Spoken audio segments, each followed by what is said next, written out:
Good morning. Thank you very much for inviting me to come and present. It's a delight to be here this morning and talk to you. And this is a fun topic. I like doing updates. I do a lot of didactic lectures, but looking at what's new in the literature and what we have to look forward to in treating our patients and diagnosis is pretty exciting. And going back to what Dr. Otis had just mentioned, oftentimes we had been going and just taking bits and pieces from other subspecialties to treat our patients, but it's nice to know that evidence-based medicine, thanks to collaborative efforts in the world of vasculitis, is really helping us advance the field and finding a more data-based way to treat patients. And this is where I come from. Although you hear many things about Detroit, oftentimes it does look like this. Although not right now, according to my husband, who said that they got a few more inches of snow last night. And this morning, what I would like to talk about is just some updates on treatments in patients with medium and large vessel vasculitis, to discuss some new and evolving diagnostic and monitoring modalities for patients with these diseases, and to address evolving or other new issues impacting the care of patients with medium and large vessel vasculitis. And these are my disclosures. So as you know, in taking care of these patients, there are a lot of unmet needs and certainly a lot of reasons to continue doing investigations in this area. Diagnosis, and I envy people like Dr. Otis who are able to go directly to biopsy for assistance in making diagnosis. That's just not an option, especially for a lot of our patients with large vessel disease. How do you monitor these patients? Do you do blood tests? Do you do imaging studies? How do you know which treatment to use for induction and maintenance? How do you assess full remission? How long do they stay on steroids? So you can see there are a lot of things that I struggle with, as probably you do as well in your clinics in taking care of these patients. And all of them ask about prognosis.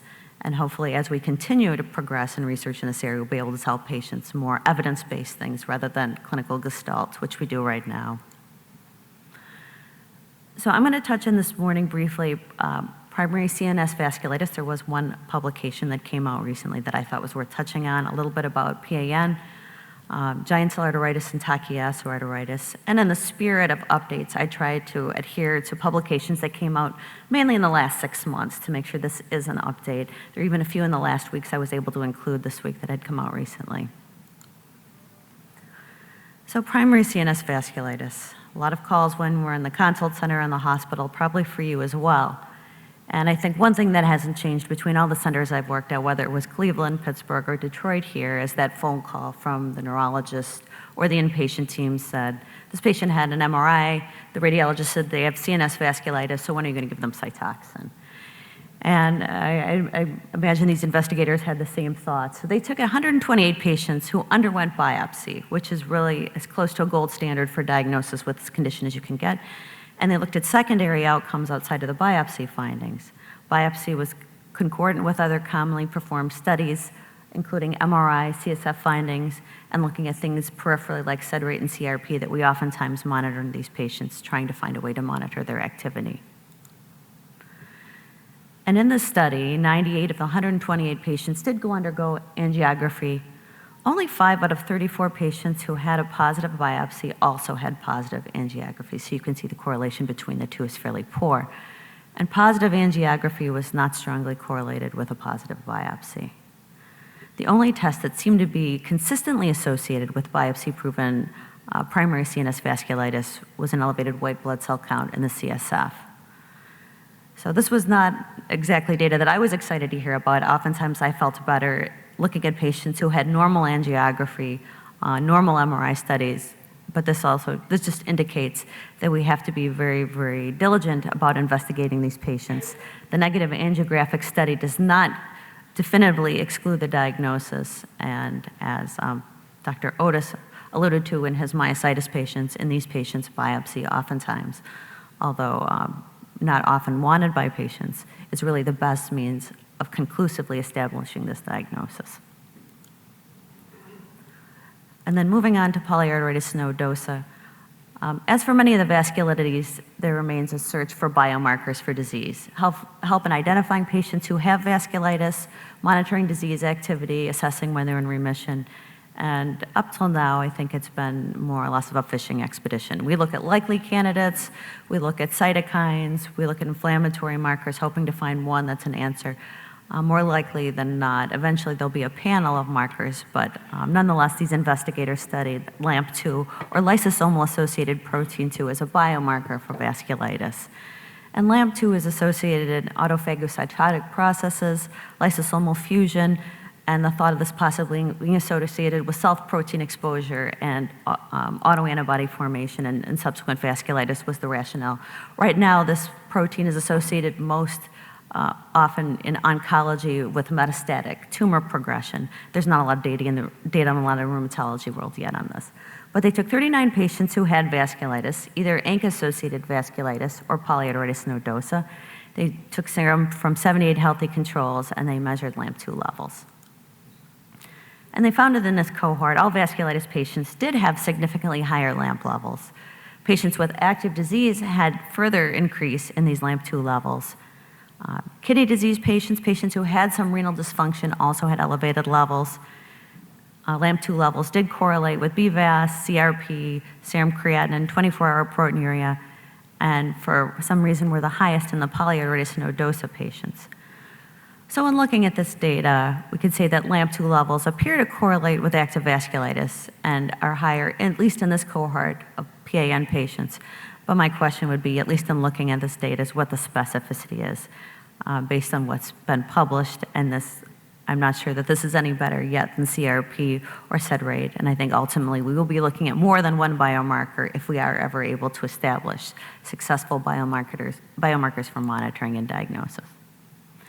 And many of you probably have, as I do, some of these non-hepatitis PAN patients who have difficult to treat disease, who have been through the usual therapies, who have been through steroids, methotrexate, azathioprine, mycophenolate. And there are small case series now, which oftentimes in rheumatology we end up using, especially in the rare disease realm for treatment. But the first study is using infliximab for refractory PAN. I think many of us have reached out to this drug already, but it's also good to see other people have had positive experience with it. So in 9 patients with severe refractory disease, these are patients who were treated with everything, including cyclophosphamide. 8 out of 9 patients had a significant at least 50% decrease in immunosuppression with the use of infliximab. 2 patients were able to attain complete remission, and there were no unanticipated adverse effects outside of what you'd normally expect for this agent. The second drug I was very happy to see, because I have a patient who I think I may try this drug in, is tocilizumab for refractory polyarteritis nodosa. And the gentleman that I'm thinking of has severe cutaneous PAN, does not want to take infliximab, has been through everything else already. This study looked at 6 non-hepatitis patients who had severe refractory disease. They noted improvement, and in some cases, patients did go into established remission with steroids, with this therapy. And again, as with infliximab, there were no unexpected adverse effects. So for these patients who have very difficult to treat disease, these are options to look at. And with many of these patients who we're treating based on these small case series, I just have very frank and open discussions with the patients. Let them know what the data is. But by this point, when you're discussing these therapies, oftentimes they are frustrated with having been through five or more therapies and are ready to consider less explored territories, especially those who remain on high doses of steroids. And the bulk of my time this morning will be spent on large vessel vasculitis. It is exciting to have prospective data on treatment for the large vessel vasculitis. I remember as a fellow and even early on in my practice where there was really nothing new coming out, and many patients remained on unacceptably high doses of steroids for control of their disease. So there are people still looking at pathogenesis in this disease. I think it is important. This particular study looked at GM-CSF, or granulocyte macrophage colony stimulating factor, had a role in vascular inflammation. And as we know, it's involved in the development, survival, and the activation of macrophages. A murine model, which was developed by Dr. Wine and her group as a model for studying GCA in humans in a mouse by transplanting a medium artery into the mouse, was used for this particular study. And the groups who received PBMCs from a GCA patient were treated with GM-CSF, anti-GM-CSF, a monoclonal antibody, or IgG as a control. And they found that these mice who had this model for vasculitis and received recombinant GM-CSF had increased arterial inflammation and more infiltration of T cells into the tissues. And that using a monoclonal antibody was able to reduce this inflammation in T cells, contributing to causality of this particular investigation. And they also found decrease in inflammatory T cells that you could measure circulating was also associated with decreased tissue gene expression of inflammatory mediators. But there were some inflammatory mediators like TNF-alpha or IL-17 that were not changed. So again, looking at the overall picture, I think as for cytokines in other diseases, there's probably not going to be one clear culprit, but instead just different pieces of the puzzle that we'll be solving with investigations like these studies here. And there's been a lot of attention in the media over the last few years about the gut microbiome and how does the microbiota in the body contribute to disease. There has been an increasing link between the microbiome, the populations of bacteria in your gut, and inflammatory and autoimmune disease. But nobody had particularly looked at this in large vessel vasculitis. So these investigators looked at 20 patients who had Takayasu arteritis, 11 who had giant cell arteritis, and 16 healthy controls. And they obtained microbiome profiles by sequencing. And they plotted these maps looking at bacterial populations in the gut. The red is the control patient, the green reflects vasculitis patients. And for this particular graph, this is for Takayasu patient. And they found that these patients had a distinct microbiota profile compared to healthy controls, was also affected by disease activity. But in looking at giant cell arteritis patients, there were minimal differences when compared to healthy controls. And as we continue to look at giant cell arteritis versus Takayasu arteritis, whether these are diseases on a spectrum or indeed two distinct diseases, these kind of findings lend evidence that this disease we'd considered a continuum may indeed be two separate conditions. In the last couple weeks, the British Society for Rheumatology published new guidelines for the diagnosis and treatment of giant cell arteritis. I did not have time to review all of those in my talk this morning. There's a lot of good content, so I would encourage you to go and review the complete publication. I wanted to touch on a few things that I think were important and that I found interesting in the guidelines. So this is an international cohort of physicians, including rheumatologists, general practitioners, and ophthalmologists. They also included experts in systemic review and guideline methodology, and a panel of giant cell arteritis patients as well. These guidelines focused only on giant cell arteritis, but did not include polymyalgia rheumatica or Takayasu arteritis.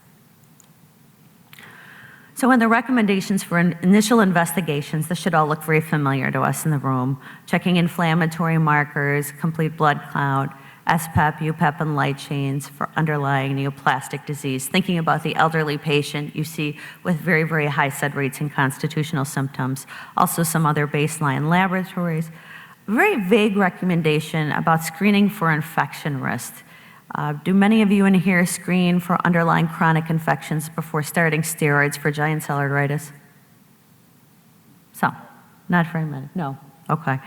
And these guidelines don't help with that. We know that patients who receive just high-dose steroids alone, especially older patients or patients with underlying lung disease, are at higher risk for diseases like PJP, but we still don't have a good knowledge of who we should be screening and who should be prophylaxed. They suggest possibly a chest x-ray, TB screening, depending on where patients live and what their potential exposure is, but there were no good general recommendations. They also touch on screening tests for osteoporosis risk at baseline. And it was the absence of recommendations for any type of vascular imaging testing was notable, since we know with the advent of vascular imaging that more and more of these patients do indeed have large vessel involvement. But as for right now, they comment that we're aware of this as a population treating these patients, but there's really no consensus on who should be screened and when the vascular imaging screening should be initiated outside of patients who have clinical findings or are symptomatic. How many of you here use temporal artery ultrasound to help in making the diagnosis of giant cell arteritis? Okay, all right, there are a number of people here who do. And so they've approached this as a possible approach, not hard and fast recommendations, but I think something that needed to be addressed with the advent of dedicated temporal artery ultrasound. So looking at patients who you would classify as having a high risk of giant cell arteritis based on their clinical manifestations and laboratory testing, you could start initially with ultrasound evaluation with a positive ultrasound, treat the patients for giant cell arteritis, and with an ultrasound negative, proceed to biopsy, which seems like a very reasonable approach, although contrary to what most of us were taught, at least back when I was training, which was a little while ago, that patients needed a biopsy at whatever cost. No matter what your index of suspicion is, if you had other imaging studies, they needed to be biopsied. And indeed, when I was part of an advisory board for treatment with one of the agents for this disease, there was a quite heated discussion between ophthalmology, neurology, and the rheumatologist involved on whether we should be biopsying everyone or not.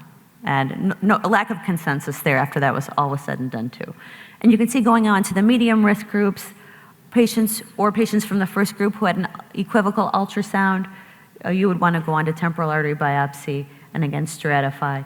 And then we've often used this in patients who we had a low index of suspicion for GCA, but for some reason had been referred for that or started on steroids and have been able to stop with a negative ultrasound. We do have a good, reliable ultrasonographer who is skilled at performing this test. Obviously, skill in this test and experience is important in reliability of these measurements. So I think we'll see more about this down the road and how to best utilize this test, but certainly something nice to use instead of biopsy in everyone. There was a lack of consensus whether patients should be given a standard steroid dose like 60 milligrams a day or weight-based steroid dose. And where I practice in Detroit, there is a large percentage of obese patients, so 40 milligrams a day of prednisone may not even be approaching the 1 milligram per kilogram base dosing. There was some discussion about this, but no consensus. There was consensus that pulse doses of steroids, although without much evidence, are still very reasonable to use initially in treating patients who had visual disturbances or visual loss. Single daily dose steroids are preferable as opposed to divided daily dose, and they recommended strongly against alternate day dosing since there seems to be a higher risk of relapse. I still see this coming in from the community and from some of our community rheumatologists, so this is something that we'll probably hear more about also. The goal now is to taper to 0 milligrams, and I remember back when I was starting to practice, oftentimes we were happy when we could get these patients below 10 milligrams a day and maintain them in remission. I think the advent of tocilizumab and other drugs is changing our perspective towards this disease and making us hopeful that patients can come off steroids and remain off steroids. The only oral medication that this group recommended to consider as a steroid-sparing agent is methotrexate. They discussed other oral agents like Imuran, Cellcept, leflunomide, and in the absence of data, felt that this was the only methotrexate had adequate data to recommend. And in contrast to when I was a fellow and in training, there are currently no recommendations for antiplatelet or aspirin use for these patients. Initially, we were advised to start aspirin at the time of diagnosis. It's now felt that there's no good, reliable data, and it's no longer recommended.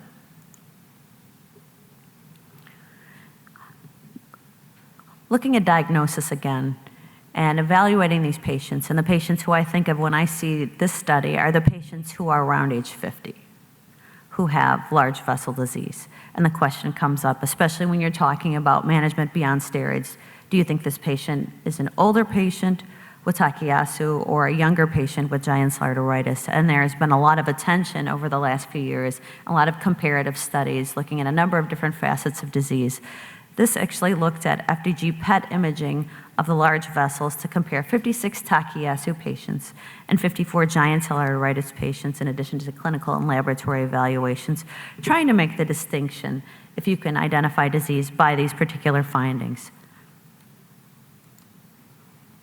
So the pertinent findings in the studies, they found that carotidemia was specific to Takayasu, occurring in about 21% of patients and was associated with active inflammation, but not necessarily vascular damage or stenosis, not something that was commonly seen in giant cell arteritis.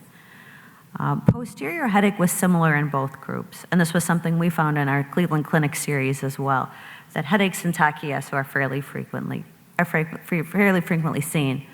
but are only associated with identifiable arterial involvement in giant cell arteritis. Arm claudication was associated with subclavian artery damage and inflammation in Takayasu, but in the giant cell arteritis patients was associated with fixed stenotic or aneurysmal disease. So in summary, there are some manifestations that are more specific to each disease, which I think we all knew who have been treating these patients for some time, but they may be helpful in making differentiation in patients in or close to that undefined age group range, patients running in the 40 to 50 year range. And looking at the diagnosis of giant cell arteritis outside of ultrasound, going back to our prior gold standard diagnosis of biopsy, we've all known that the patients who have very classic giant cell arteritis can have a negative biopsy because of skip lesions. This can occur in about a quarter of patients. So this study undertook looking at tissue cytokine expression in these patients. So if you had a patient who did not have classic vasculitis on biopsy, could you look at some other patterns of expression to help make this diagnosis? So they looked at 54 consecutive temporal artery biopsies. 17 had a positive biopsy, 17 were considered to have biopsy-negative giant cell arteritis, and 20 of them were biopsy-negative and not considered to have giant cell arteritis. And they looked at interleukin-6 levels, osteopontin, COX-2, and TNF-alpha expression rates in the tissue. And what you can see in this table here is there are differences between biopsy-positive, biopsy-negative GCA, and biopsy-negative without GCA. But I think the differences are most clear-cut between biopsy-positive GCA and patients with a negative biopsy.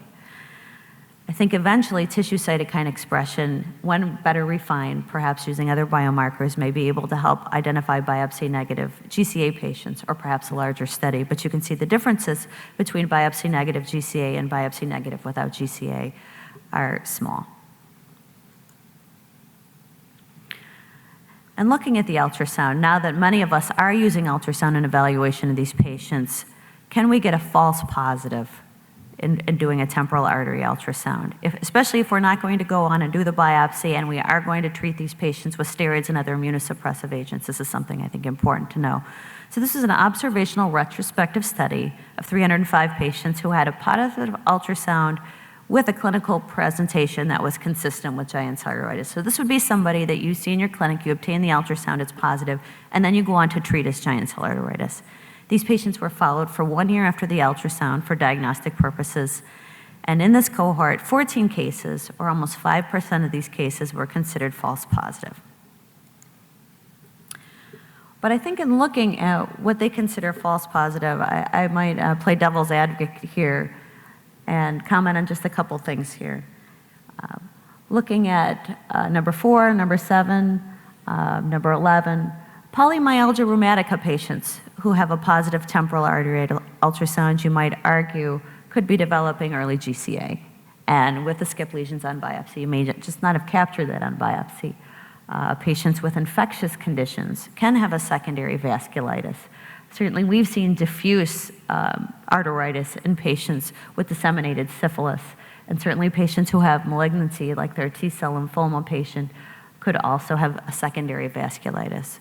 So I think I would be hesitant to call this a false positive halosome. I would call it a false positive test for giant cell arteritis, but certainly you could be looking at arteritis with the ultrasound findings in these patients. So I think overall what you can take from the study is there's a very low false positive rate with ultrasound for giant cell arteritis.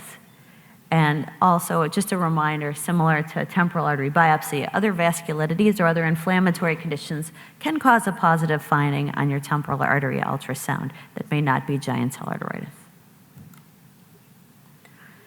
And moving on to giant cell arteritis treatment, the next few studies are focused around the GIACTA study using TCZ or tocilizumab for GCA. The first study looked at long-term outcomes. So as you may remember, patients were initially treated weekly or every other week plus 26 weeks of prednisone tapering. And this particular study was the 2-year extension study looking at safety and efficacy after that initial year of treatment. So patients who were in clinical remission after the first year were instructed to stop the double-blind treatment when entering part 2. And the outcomes that were looked at in the study included maintenance of complete remission, patients who had flare, time to first flare, other treatments received, cumulative steroid dose, and drug safety. So in this study, 215 patients entered Part 2, and 197 were able to complete 3 years of the trial follow-up. 47% of patients receiving weekly tocilizumab and 36% receiving it every other week remained in complete remission during Part 2 of this study. Of the 51, over half of them were able to come off treatment completely. And in those who had flare, retreatment for flare was effective in restoring complete remission, saying that basically you have nothing to lose in removing treatment in patients who have been in sustained remission. The cumulative glucocorticoid dose over the 3-year period was lowest in the weekly tocilizumab group, and the rates of serious adverse events were similar between groups, which is important when you're thinking about using a drug and having double the dose. And the Kaplan-Meier curve just shows the time to flare over 3 years, including the double-blind and Part 2 periods. And you can see that the patients who are on weekly treatment were who stayed without flare, and that curve stayed separated throughout the course of the study. So just looking at this study, you can see that almost half of the patients treated weekly remained in complete remission during the second part of the study. More patients who were treated remained in complete remission than those with placebo. That retreatment was efficacious, so if you do decide with your patient to stop treatment, see what happens, at least the study shows that you will be able to successfully treat them again if they do flare. The patients who were treated had a lower cumulative steroid dose, and no safety concerns certainly is reassuring and makes us feel better going forward and using this drug for our giant cell arteritis patients. And in this study, they also looked at time to first flare over 3 years, comparing new onset and relapsing giant cell arteritis. And I think most of us have this group of patients who, no matter how many times or how slowly you try to taper their steroids, they relapse. So this was to see, do relapsing patients do as well, or are these patients not going to respond as well to tocilizumab? So again, these patients were treated at the investigator's discretion after Part 1, and the analysis was an intention to treat. And as you can see in the table here, the patients who were treated weekly did better. Patients who were treated every other week did better than the placebo group, and the time to flare was longer again in the patients who were treated weekly. And similar to the prior curves we saw, patients who were treated weekly did better, but patients who were treated and relapsing weekly did better than the new onset patients who were treated every other week. So we can say from this that tocilizumab is efficacious for both new onset and relapsing disease. And in all groups, weekly therapy seemed to work better in establishing and maintaining complete remission than every other week. So they also looked at risk factors for treatment failure because the study did not get 100% of patients into sustained remission. So who in the study was not as likely to be able to go into remission? They define this as failure to achieve complete remission by week 12 or flare between weeks 12 to 52. They combined tocilizumab and placebo groups. They looked at demographics, disease and treatment factors, health-related outcomes, and performed univariate and multivariate analyses. And interesting, and as you would anticipate, patients who were treated were less likely, but the factors that were associated with treatment failure were gender. Women were more likely to failure treatment, and changes in the FACIT fatigue score. A decreasing score for the scale actually means worsening fatigue. Then they also split these patients down further, looking at patients who had only polymyalgia rheumatica symptoms versus those who had the more classic cranial symptoms of giant cell arteritis to see if there was any difference in treatment response. And they ended up with 52 patients with PMR symptoms, 94 with cranial symptoms. The hazard ratio for flare was lower in both groups. The annual flare rates were lower as well. And ultimately, it looks like whichever group you fall into, you're likely to respond well to this treatment and to be efficacious. And another group went on to look at comparisons with methotrexate in patients who had large vessel involvement. The GIACTA study was not designed to look at large vessel involvement in GCA, and really no conclusive recommendations or efficacy can be made from the study. So this is a separate study looking at that. They prospectively collected data regarding large vessel response. They looked at 23 patients on methotrexate, 36 patients on TCV who were refractory to methotrexate, and all of these patients had a baseline and follow-up PET-CT scan. Patients did better in both groups, but patients overall did better. In the TCZ group, they got better faster, had improvement in imaging studies faster, and were able to get on lower doses of steroids. So in this study, they felt that TCZ was more effective with a quicker onset of action and was effective even in patients refractory to methotrexate, which we've realized is not a terrific drug for many of these patients who have large vessel involvement. It's more difficult to tease out the response since about half the patients were also treated concomitantly with methotrexate. So there may have been some combined effect of the drugs together. Prednisone tapering was more quickly attainable with TCZ, and the PET-CT findings did show that many patients continue to have ongoing inflammatory changes even when clinically quiescent, which we knew from some of the autopsy studies in the 70s that patients with large vessel disease who appeared to be clinically in remission, in one particular series, all of the patients who underwent autopsy had active vascular disease. So we're very good at controlling symptoms. We may be able to make blood tests look better, but the imaging study shows that at the vascular level, we may not be adequately extinguishing inflammatory disease, even with our newer therapies. So 2 minutes, Dr. Kathy? 2 minutes. All right, I will finish up, and I'm almost done. All right. Quickly moving on to the RIGA study, comparing patients who had steroids, methotrexate, and TCZ, again looking at imaging findings, PET-CT, and a PET-VAS score. They've looked at 12 patients on steroids, 27 with methotrexate, and 9 with TCZ. The take-home point from this slide is that many patients had ongoing active vasculitis again, despite any of the treatments. Treatments did improve with any of the therapies, and surprisingly, the steroid group, which oftentimes we use with higher doses initially, showed the least amount of improvement in activity.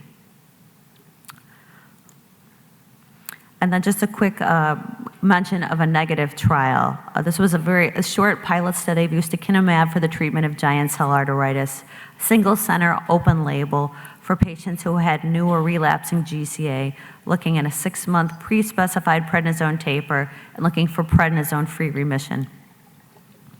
So they had planned to enroll 20 patients, but the study was prematurely discontinued due to lack of efficacy. Patients did achieve remission on steroids, but patients typically flared despite the addition and was felt to be not efficacious. And then my last study I'm going to mention is a final result of the phase 3 tox study looking at tocilizumab and Takayasu arteritis. This was a randomized double-blind placebo-controlled study with follow-up open-label therapy for 96 or more weeks. 36 patients entered the study, 28 patients received treatment for 96 weeks, and as you might expect with this group, 86% were female with a mean age of 30.9 years. They did find a steroid-sparing effect of TCZ. 7 patients were able to completely discontinue steroids.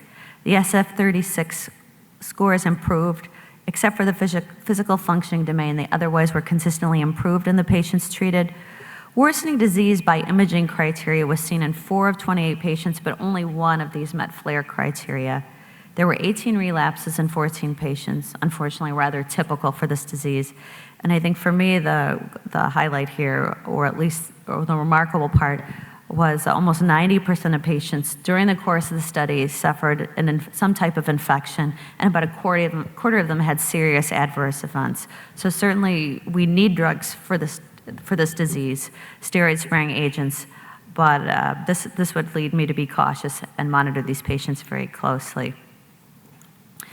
So in summary, just to touch on the few things we did talk about this morning, starting with primary CNS vasculitis, this remains a challenge to diagnose, and that imaging findings and biopsy findings oftentimes are quite discordant. The treatment for refractory polyarteritis nodosa is reaching into other realms of rheumatology with some success, using drugs more typically used for rheumatoid arthritis, which seems to be efficacious in these small series.